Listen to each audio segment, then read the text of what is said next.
Well, everybody, time now for my 2014 college previews to resume. And now we head to Northern California and we talk Stanford Cardinal football. That's right, the defending two-time Pac-12 champions, the Stanford Cardinal.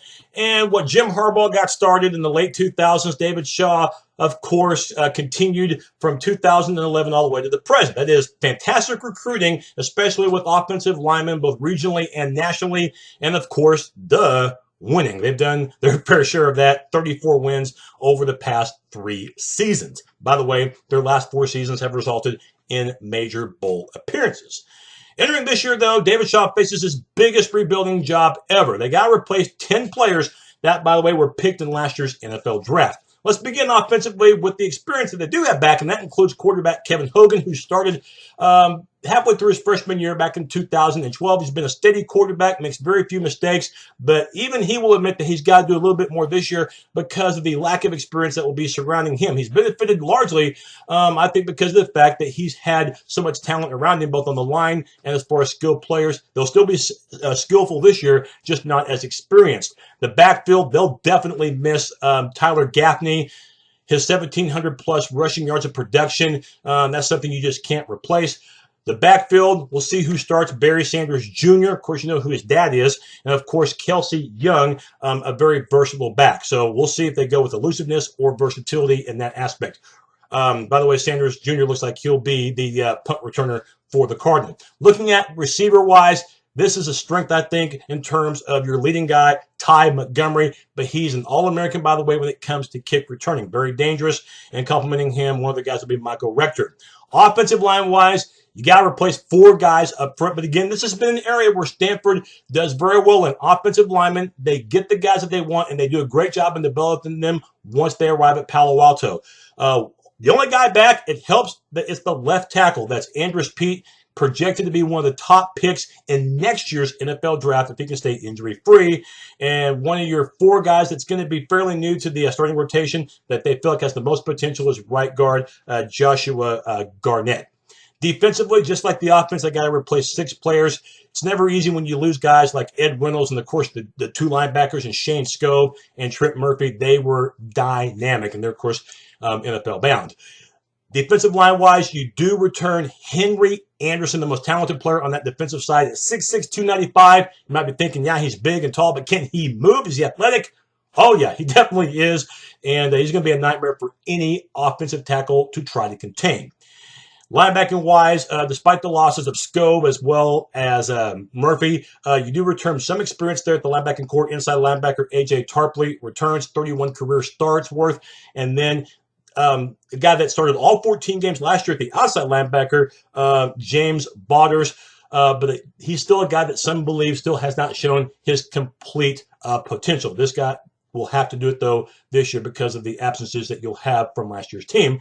Secondary will be the biggest strength, I think, for the Cardinal, especially at the corners. Wayne Lyons, he's a darn good one. And then the other one, he's experienced too in Alex Carter. And your strong safety, Jordan Richards, is back as well.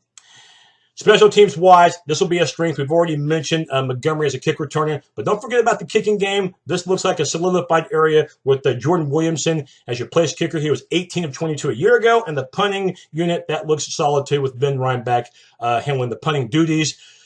One thing you'd like to see short up if you're the Cardinal is getting touchdowns in the red zone. They did not even rank in the top 80 when it came to TDs inside the opponent's 20-yard line. They had to settle for field goals way too many times. 3's better than nothing, I know that, but 3 points will never be as good as 7, obviously. Schedule-wise, it's one of the toughest in the country. The Cardinals' schedule means business. Game number 2 is a conference game as they host one of 2 teams that beat them a year ago. That's USC. The other team that beat them was Utah. That's also a game that they'll host. That will be later in the year. Sticking with the early part of the schedule, they get 2 weeks to prepare for the Washington Huskies. That game in Seattle, September 27th. And this is when the schedule can get a little bit rough. The following week, you go to Notre Dame. That's an early October matchup. And October 18th at Arizona State. I think Stanford can handle that game because Arizona State, not bad, but their defense right now has a lot of vulnerability. And then November 1st, the game of the year in the North Division, of course, they go to Eugene this time for the matchup at Oregon. They won't go in intimidated. I don't think the Cardinal will because they won there the last time. But Oregon clearly this time the much better team on paper. We'll see if that amounts to a hill of beans though this time. And as we mentioned, the November 15th matchup against Utah at home. And then the big game against California on the road, November 22nd. 6 days later, the finale against a very good UCLA team that a lot of people think will win the Pac-12 South. That game at the Rose Bowl, November 28th, the day after Turkey Day. Best case scenario, I could see 11-1 happening for Stanford if that offensive line develops and develops fast. They're talented up front. They're just raw.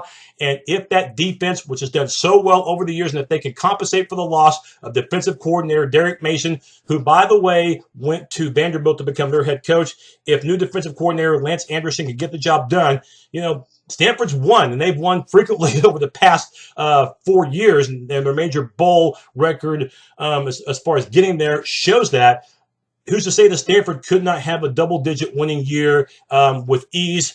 And that just shows you the talent and the coaching really pays off. Worst case scenario, they can go the other way. They could be as bad as 7-5. Look, that schedule is murder's row. Too many difficult road games. And Kevin Hogan has benefited, by the way, from having great talent around him. If he can't step up now that he's one of the veterans on this team, then I'll show you that quarterback could be a big issue for the team. Plus, if they go 7-5, that tells you that talent that they lost a year ago, it hurt them that much.